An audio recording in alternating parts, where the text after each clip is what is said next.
The Bears absolutely crushed the early rounds, but then completely threw the script out the window on day 3.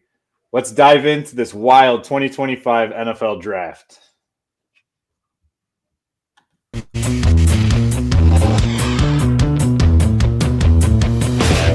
Huddle up!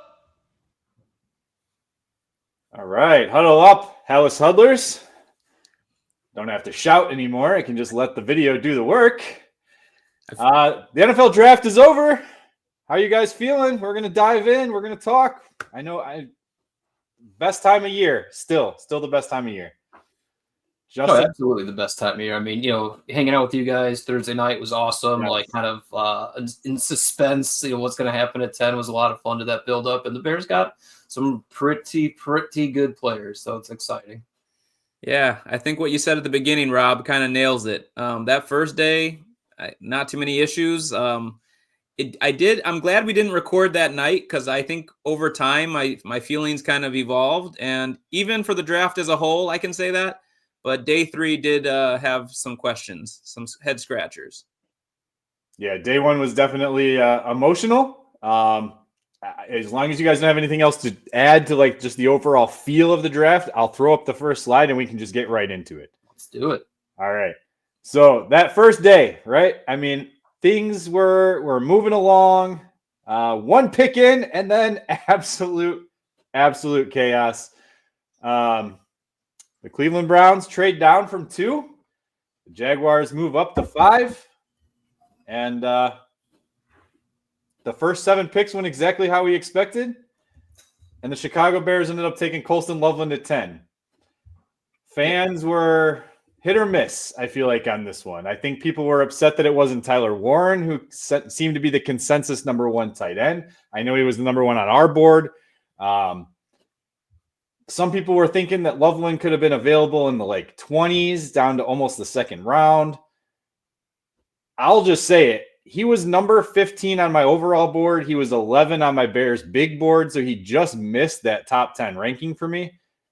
I don't have a problem with it. And I don't know how anyone else can. Do you trust Ben Johnson, who literally is known as a tight ends coach, who brought in Sam Laporta and has just become a stud in Detroit?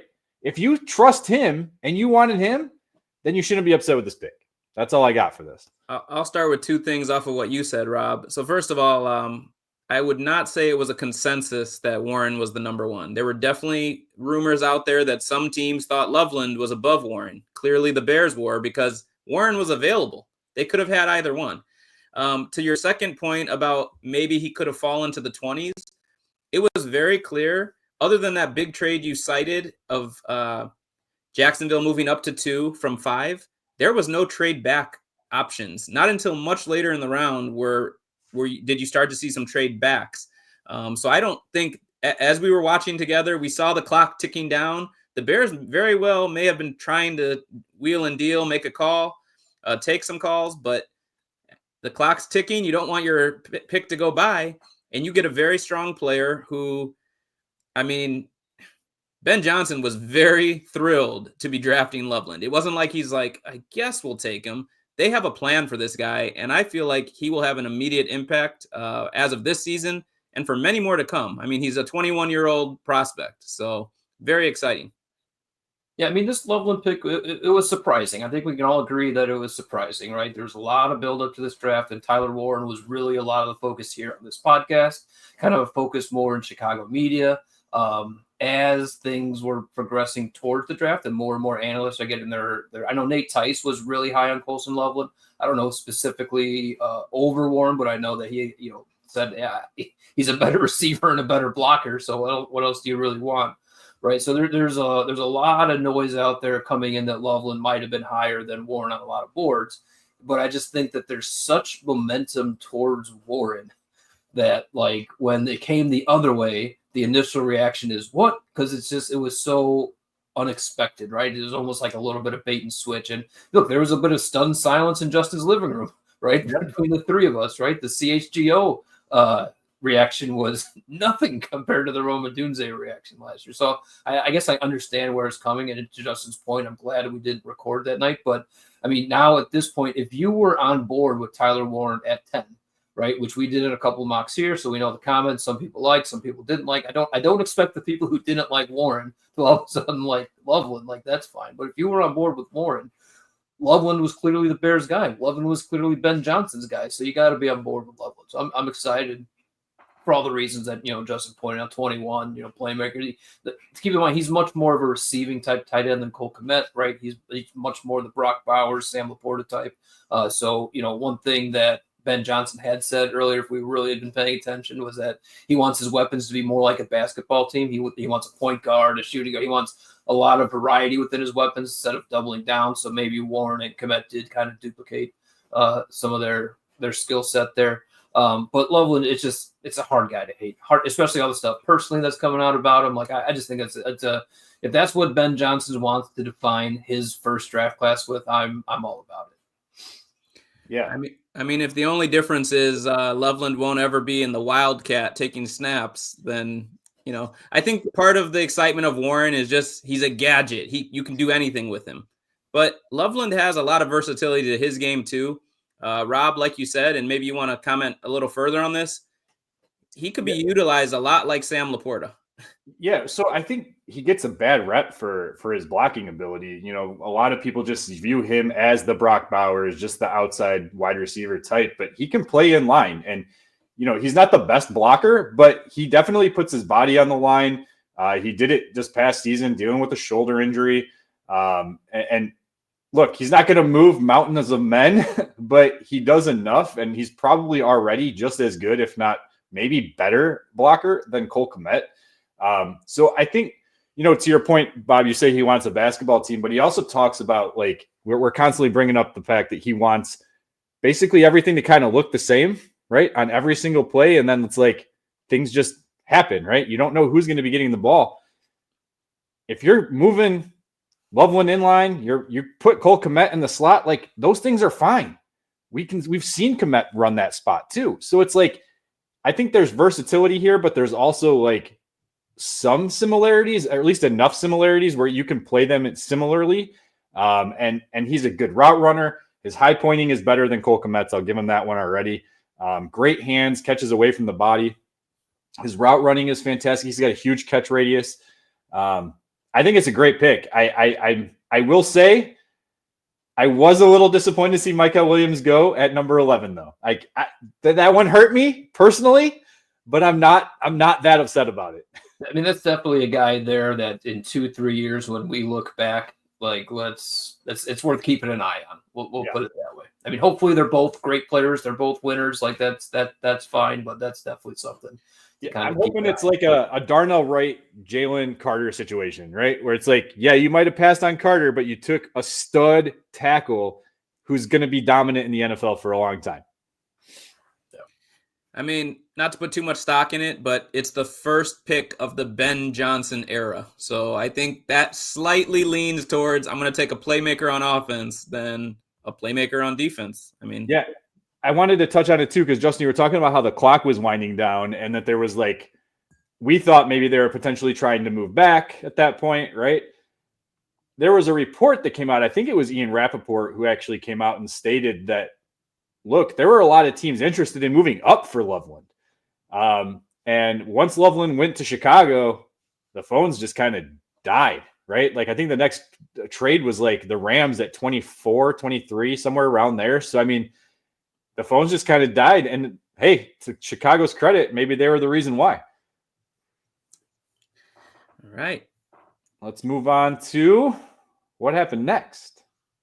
I think this was also shocking to everyone. I can't do it that way. I was trying to switch up and see if we can get it a little bit bigger. But seeing Luther Burden fall out of the first round was shocking in itself. But then it was a need that really, I mean, Chicago didn't need or take a receiver that early in the draft, especially after taking Colston Loveland, where we're like, oh, well, he'll just be the wide receiver 3 on the team, right? We have spoken highly about best player available. And if you are truly going to follow that, that is when you run to the podium and say, give me Luther Burden. I want him on my football team, and that is what Chicago did. I am stoked for it.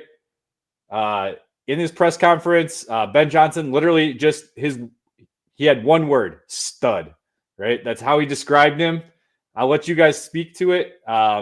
Justin, if you want to go first, but like I was excited about this pick. So here on the podcast, we just transitioned nice and smoothly from Loveland to Burden. But as all people who are watching this probably know, day one happens, and then there's a whole overnight to kind of consider what you want to do. And so it's almost like people could even do another whole mock. And by them going Loveland, a running back seemed like something to go for. There were lots of tackles already going off the board, and I'm a huge Ariante Ursary fan. And so a part of me is thinking, hey, is that where they're going to go at 39? Now, both Bob and I, in our ideal situation, said trading 39 or 41 was what we would want to do to accumulate more picks in the meteor part of the draft. And so I can't be mad. There was a guy at 39 that they don't think should have been on the board. Very strong player who's going to contribute in a variety of ways in this offense. And so you had to take him. But I will say, just a couple picks prior, Judkins, I believe, went at 36 and Henderson went at 38, I want to say. And so I'm curious, maybe they were thinking of going that route, but you can't wonder. It's the board that's in front of you. I'm very happy that they took Burden. I have more to say, but I want to toss it to Bob first. Yeah, I mean, this is my favorite pick of the draft, hands down. The guy, as Ben Johnson says, a stud. This guy was the number one ranked wide receiver recruit going into college, 2022. He was number 3 overall prospect in that same draft class. Had going into the college season this year, he was the number 1 ranked wide receiver, right? He had a monster sophomore year. There's a list of receivers. I wish I had written it down about freshmen or sophomores in the SEC who have had 1,200 yards plus. And it's like Julio Jones, Jamar Chase, 2 other guys in that class, and Luther Burden, right? The guy is a stud. And, to Justin's point, like, they might have been looking at TreVeyon Henderson. I think we were hoping for TreVeyon Henderson. But I love that TreVeyon Henderson goes off right before them, and they don't panic and take Caleb Johnson 40 picks too early. They say, nope, we're going to go take another stud playmaker for our young quarterback. And I just, like I said, favorite pick of the draft. I got the same information that you were talking about, Bob. So let's see, 1, 2, 3, 4, 5, 6 players in SEC, I'm guessing history, although these names all seem pretty recent, have posted over 1,200 yards receiving in their freshman or sophomore season. Jamar Chase, Alshon Jeffrey, Chicago connection, Mike Evans, Jerry Jeudy, and A.J. Brown, and Luther Burden. So good company. Yeah, it's good company. Good company to keep. It's great company. And some people might say that he's just going to be a DJ Moore replica here. But look, I have no problem with them moving these guys around, playing on the outside, playing in the slot. Burden is quick off the line. He's got excellent hands, another yards after catch guy. A lot of his touchdowns came on yards after catch. Great body control. He's not the fastest guy out there, but he's got vertical speed where if he gets against a slower guy, he's going to take him over the top. The knock on him, and maybe this is the reason why he fell, is some people felt like he was a diva. I know Jamison Williams, who also is kind of viewed a little bit as a diva, right? And him know each other. I think they went to high school together, according to Ben Johnson. Look, I'm okay with it. I think most wide receivers are divas. As long as it doesn't impact your football team and you can control it, I'm fine with it. And we saw J-Mo turn it around up in Detroit this last year. And I'm excited to see what he can do. And DJ Moore's not going to be here forever. So now if you got this guy here for a year or two before Moore's out, and then him and Roma Dunze are the 1-2, you bring in another receiver behind him. Like, you just keep shuffling this thing through. Like, you have to. That's just kind of how it has to work. Now, I will say I am disappointed that Caleb Johnson is not on this team. I don't care that he was picked 40 picks later. And I love the Burden pick, but we all know how much I love Caleb Johnson. And I am a little disappointed that they didn't get, TreVeyon Henderson. But we can't have it all. We can't. And the draft came the way it did, and it just felt like Chicago kept missing on the running backs that we thought that they might have been interested in. The thing is, maybe they weren't as interested as we all thought. Maybe they're okay with DeAndre Swift as the number one guy this year. And we'll keep going and we'll see. Did they take a running back late? Obviously, everyone knows at this point. But we'll talk about that in a little bit. Yeah, we'll talk running back a little later, but you said Swift at number 1. Maybe they're more okay with Roschon as number 2 than we think. But I'm no Detroit Lions expert, but one of the things I think you could attribute Jameson Williams, a little more maturation happening, was the impact that Antoine Randall L had. And he's now the wide receiver coach here in Chicago. So I do think that will help a guy like Burden.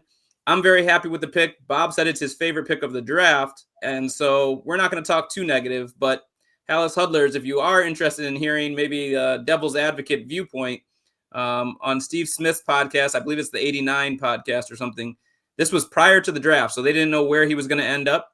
They talked about how as quick as you are and as much as you have this yards after catch ability, we don't see it when you're running the routes and not getting the ball, stuff like that. And I hope that's the kind of stuff that Ben Johnson and Antoine Randall L and this coaching staff will address directly. They've talked about that, holding people accountable.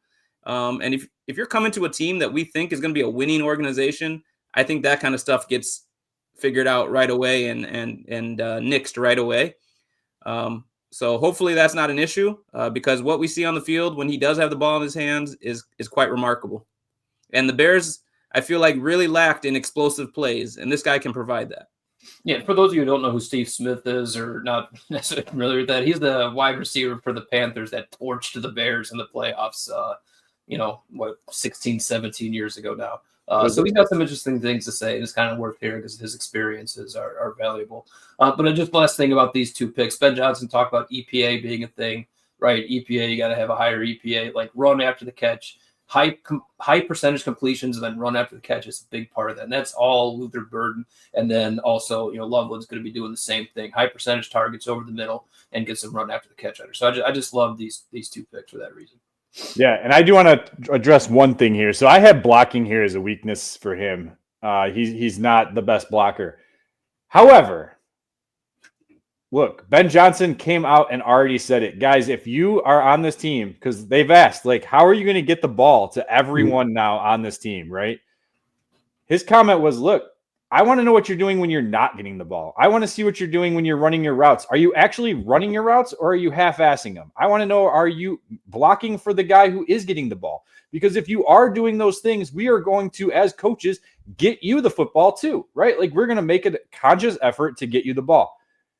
In his little interview that he did after, when I'm talking Luther Burden, with Chicago reporters, it was brought up, you got to block to get the rock. He said he has no issues doing it. I love hearing it. I hope it translates to the field. As long as he's putting in an effort, I'm good. All right. Also, hit the like button. Please hit the subscribe button.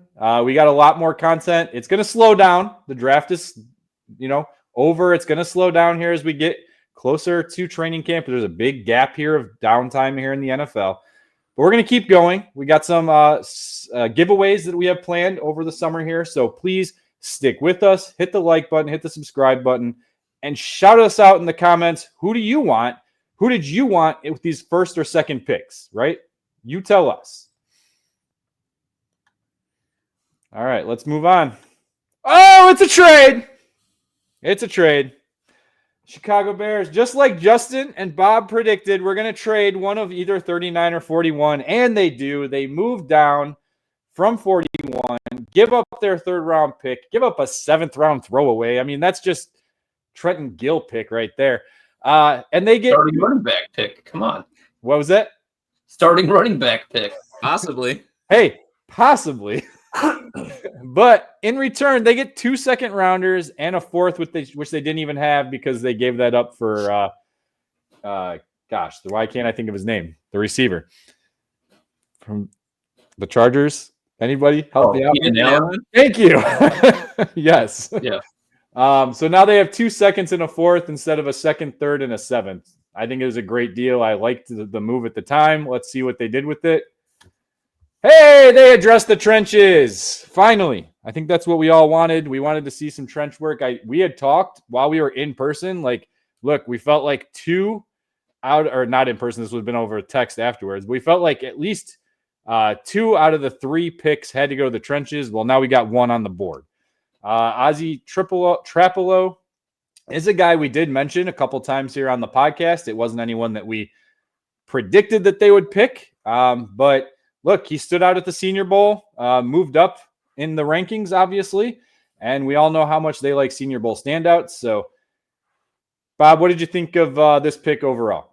So I like the pick a whole lot. When we did our beast breakdown, I picked Charles Grant to focus on, but I was between focusing on Ozzy Trapilo and Charles Grant, and I kind of went with Charles Grant because of his ceiling. But the reason Ozzy Trapilo really stood out is because of the floor. He's just like ready-made swing tackle right now, with some potential to start. I watched a lot of Todd McShay this week leading up to the draft. The one thing that he had talked about right before Friday night was that there was basically two tackles left on the board, Ursery and Trapilo. He said them in the same breath, like those are the two guys. So you were able to trade down with the trade I loved. You do that to every single time and still get the last decent tackle on the board who actually projects to have some real playing time ability. So love the pick. I think he's going to fit in just fine. What we talked about in our top 5 needs as well was functional depth, right? There was some developmental needs too, but the other part of it is functional depth. So I couldn't be happier with this pick. Yeah, I'm going to go off of what Bob just said there. And on your weaknesses, Rob, you wrote there right tackle only. He played 4 positions in college and is going to be a versatile player. I think had they gone Ursery and not traded, let's say, a lot of us believe, myself included, that Ursery could immediately push to maybe be one of your, they always say on the offensive line, you want your best 5 out there. You want your best 5. But we're talking about your best 8 matters. Your best 9 matters. We need more depth across this line. I mean, our backups just aren't that great. And so I think this is exactly the right type of player to bring in. He can compete at left tackle, I believe, especially if Braxton Jones doesn't get early reps in early training camp due to his injury. Let's see what this guy can do. But like Bob said, the floor is there where he'll be a solid contributor. Injuries happen. Some of these guys aren't signed very long term, so we'll see.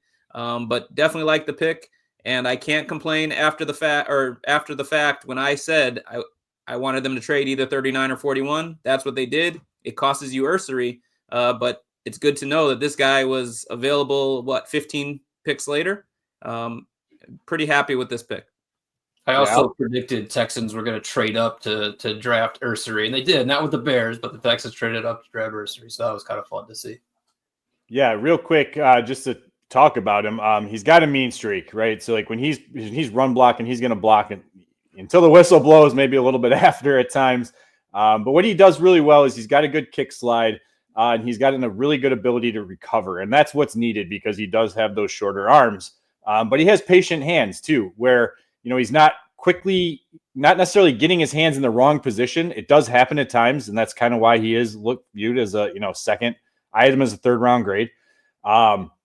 But he's strong. If he gets his hands in those right position, you're not getting around him. It doesn't really matter how strong you are. His photo looks, you can see him going here against Landon Jackson, right, at the Senior Bowl. And to your point, Justin, I have right tackle only. The reason I put that in there is because for the last 2 years, he did play only right tackle, but he played left tackle the year before.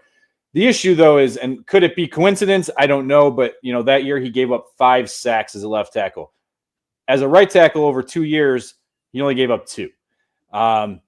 But in this photo, just looking at it, he looks like he's playing left tackle here against Jackson. So, I think he does, like you say, has that versatility. And my point, and I brought it up on social media is, and I think one of you said it already, I don't recall who, but he steps in right away, whether Braxton Jones is healthy or not. Like, let's assume he's healthy. He steps in right away as your Matt Pryor type swing tackle, right? Like, he's going to be able to play, even if you had to put him in at guard at times, he could probably do it.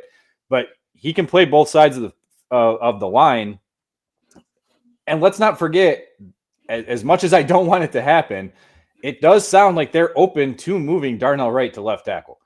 And they brought it up again that they're going to, kind of see how things shake out this offseason. So personally, I'm against it. I would love to just see Darnell Wright continue to flourish on that right side. But if it turns out that he becomes a stud left tackle and you got just a better than average right tackle, you're probably better off. But it's a gamble I'm not willing to take. That could be one of our in between now and training camp type of conversations. But don't love the idea. But if you're going to do it, there's a time to do it. And it's right around now, I would say. So we'll see. All right. So they have another second round pick. What did the Chicago Bears do with it? They hit the trenches again. Yes, 2 out of our 3 right there. Boom, done. They went with Shemar Turner, a guy who honestly, when it comes to his hands, kind of reminds me of Grady Jarrett. Just very violent guy. Very aggressive. Sometimes it becomes a problem. He's gotten a lot of after the whistle is dead penalties, some 15-yarders. But yeah, very violent, high motor guy. Positional versatility we just talked about with Trapilo. Same situation here with Turner. It's amazing how dominant that Texas A&M defensive line class was, because you got Nick Scorton who went, you got Shamar Stewart who went, and now you got Shemar Turner, all within those first 2 rounds. Justin, we'll go to you first on this one because we went to Bob last time. Yeah, I mean, you said a lot there about why this guy was so desirable. And here's another, almost like Burden, you could have seen a situation where this guy would have been a first-round pick. He did deal with a stress fracture his last season, and I think that might have cost him in terms of the draft, as well as working out in the offseason, in the lead up to the draft. But I like the quickness he shows, the power he has, the versatility, as you said. And I think, another thing maybe we'll talk about holistically here, the Bears did not get an edge in this draft, but you got a guy here who maybe can move different places on the line. I think there's a lot of guys now on this defensive line room that have some versatility. So I'm curious to see how he'll be utilized, but I think this is a great pick. And when I say room, I think that's another way we can kind of look at this draft. You start looking at all these different rooms. The tight end room is a hell of a lot better. The receiver room is a hell of a lot better. The defensive line room is a hell of a lot better. And so it makes me feel really good about where the direction this team is headed. You said it, he can be a little hothead at times, but that's the kind of thing that you want a leader like Grady Jarrett and this coaching staff to set this guy straight on things like that. Yeah, so I like the pick of Shemar Turner. There's no doubt that he was probably top of their board. But I also think that this is the first pick where the draft started to kind of get away from the Bears a little bit.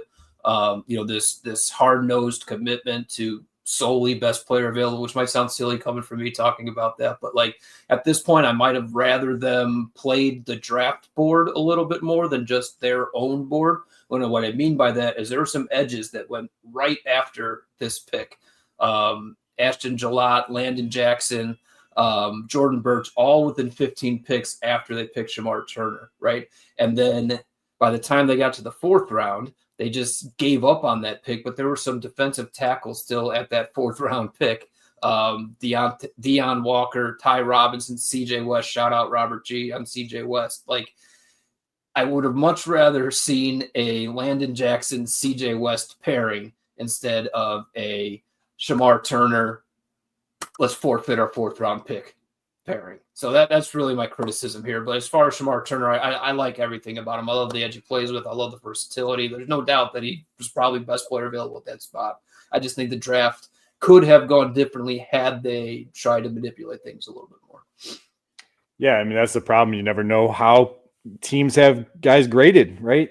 These pockets happen. It's just like fantasy football drafts. When, someone takes a wide receiver and then there's a wide receiver run and you're like, well, crap, now I don't have a wide receiver and I'm, sitting here with 3 running backs. Like, it happens. It happens to the best of us. I don't dislike the pick. I think he's going to be a very good rotational guy to start off this season and can obviously fill in once Jarrett's gone.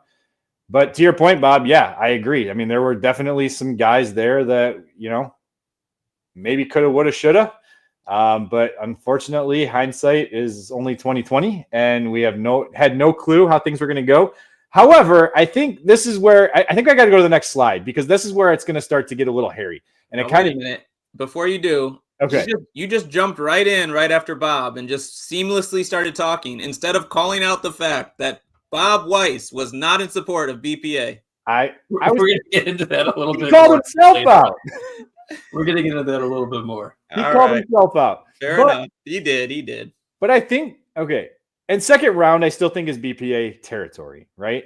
Later in the draft, I think, and we've talked about this, that's where BPA kind of has to go a little bit out of the window, and you do have to put needs in place. And maybe that was the problem. We talked about earlier. Running backs seem to just keep getting away from them. And look, again, maybe we didn't have it right. Maybe they didn't value these guys the way we did, but it's like every time we thought they were going to be picking a running back, 2 or 3 of them went right ahead of them.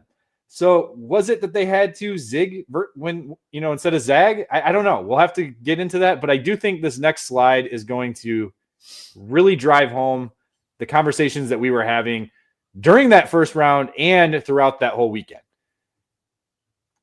And that's because they traded again. Back to the Bills, by the way. To the Bills the second time. We got it for the Bears. We got it for this pick 109 has had quite the journey. Yeah.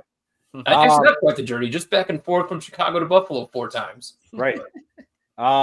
Look, they moved back, less than 30 spots. You still kept your 4th rounder, and you gained a 5th round pick. I love the idea of giving up 1 to gain 2.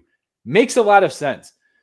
But when you didn't have a 3rd round pick, it just felt like there was just too big of a gap from Turner all the way to 132. And I think that's where it was like really starting to hit home, where it's like, why aren't you taking someone? Like, at some point, you just have to make a pick.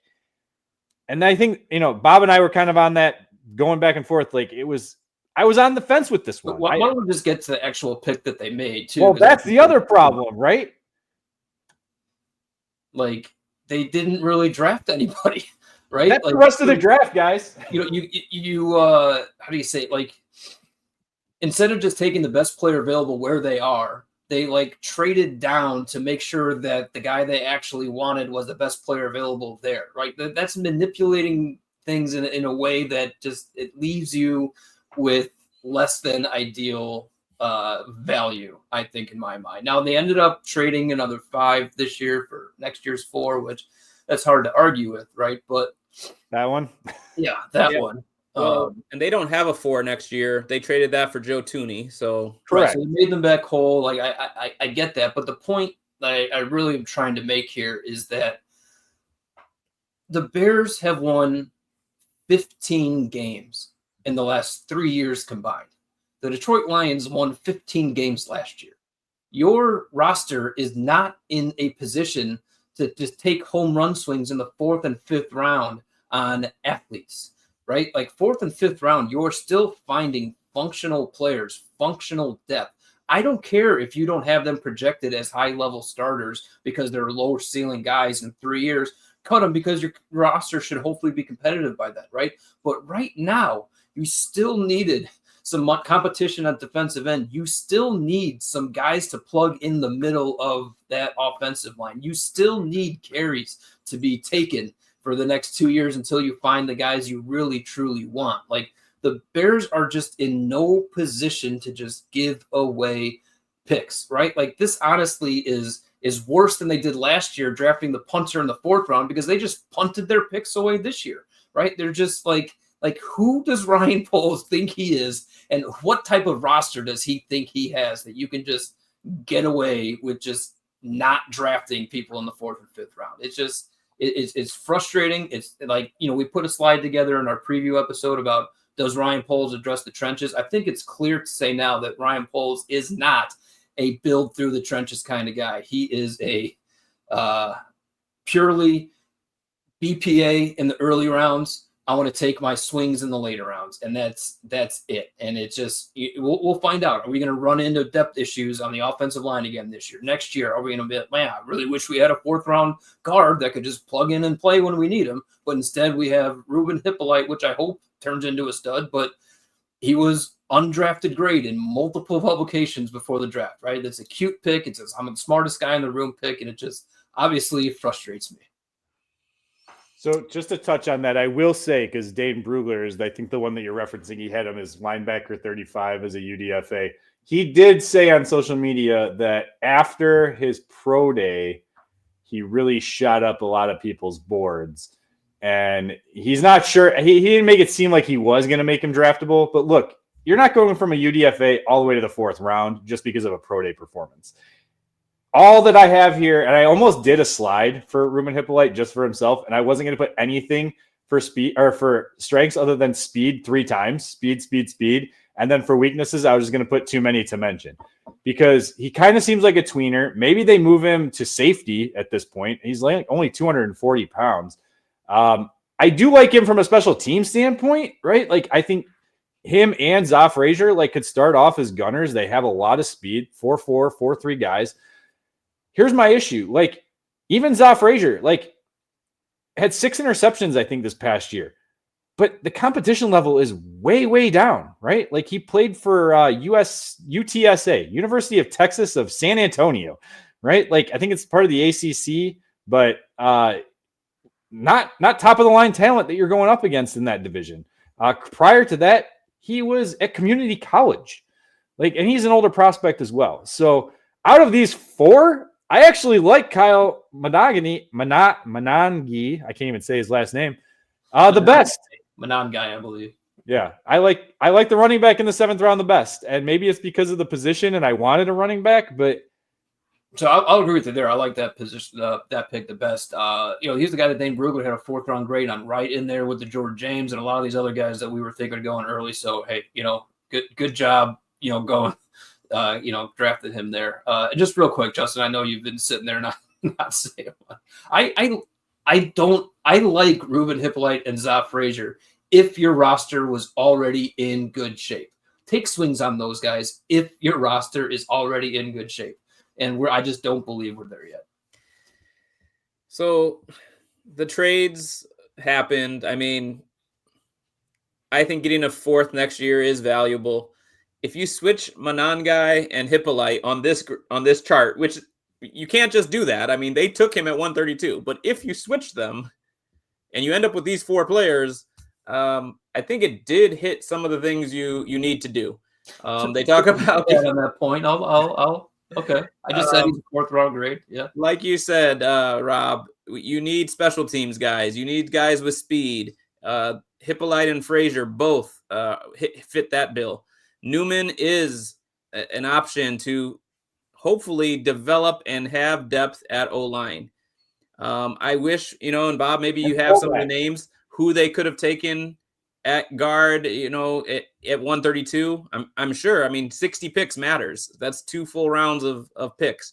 So I'm sure there are guys, but there's a couple LSU guards, and then there's Jalen Rivers out of Miami and Marcus Bowe out of Purdue, who all would have been available at 132. Okay. So, I mean, I do see that argument. It's hard to talk. Like I said, this is the part where the head scratching definitely did begin. I still also include what you do in free agency, what you do with these trades, like where this roster is at now compared to where it's been over the past few years. And with, hopefully, we keep just saying it, but with a coaching staff that we believe in, maybe they are ready to be true contenders. And like you said, if they were that already, then you could say, okay, the Chiefs can do whatever they want in the draft, and people go, okay. But obviously the Bears are not the Chiefs. We hope they are in a few years. Let me just list off the biggest reasons why I'm pissed off about the Ruben Hippolyte. I could do a Rob's rant specifically about the pick at 132, and here's why. Here are the guys who went after Hippolyte in the draft, specifically at defensive end, which is a position that they didn't address. Jack Sawyer went 123 to Pittsburgh. Baron Sorrell, a guy they brought in. To be clear, these are edges who went after our original 4th round pick before we traded. I'm sorry. Yes, these are prior to the 109, before they traded down. Baron Sorrell went 124 to Green Bay. Kyle Kennard went 125. I think you mentioned that these guys were going earlier, but I'm going to give you actual names. Kyle Kennard went 125 to the Chargers, right? Maybe they thought one of those 3 were going to fall. Maybe.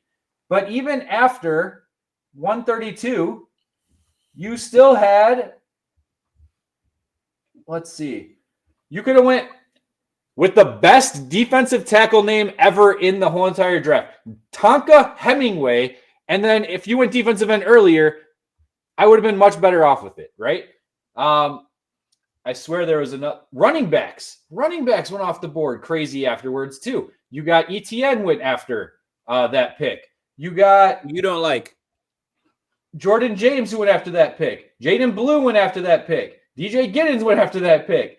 Like, it's very frustrating to see a guy who like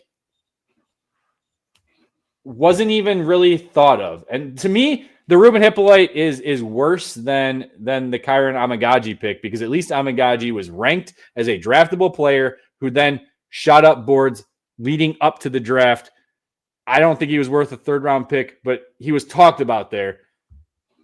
It's just very frustrating. I agree with you 100%, Bob. We're going to have to watch look, we talk about it all the time.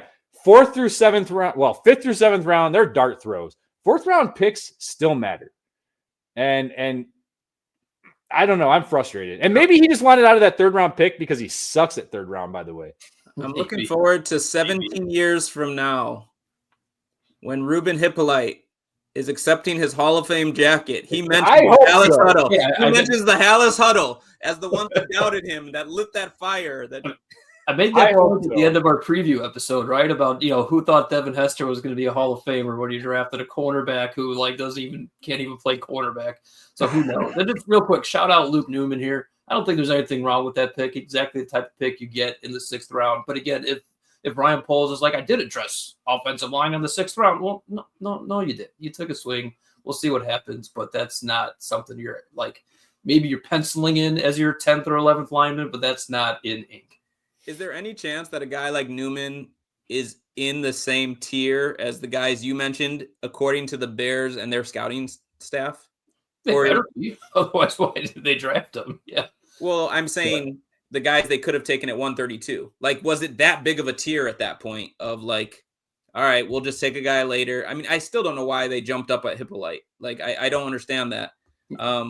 Yeah, I mean, it's tough to defend. It's just clear that their strategy in the later rounds isn't just pure BPA there, right? Because it just it can't be that their board is just so much wildly different. They go from BPA to RAS. Yes. Right. Yes. Right. And again, that corner, the names drop me. Like, I draft that guy all day in Madden, right? 6'3", that kind of speed. Frazier? Yeah. Oh, yeah. Yeah. All right. Well, overall, I'm still happy with the draft. I think there was enough that we saw out of this. I think they got enough quality with those first 4 picks. We're going to see a completely different team. Now, maybe we'll see a second wave of free agency where they can address a couple situations. Maybe there's a defensive end that they can bring in for depth here that we're like, oh, okay, well, that makes enough sense, right? So the interior offensive line really is where I'm hoping. They got Bill Murray, Bob. You keep forgetting the comedians there. And now they have Newman. They're just going for the whole comedic role.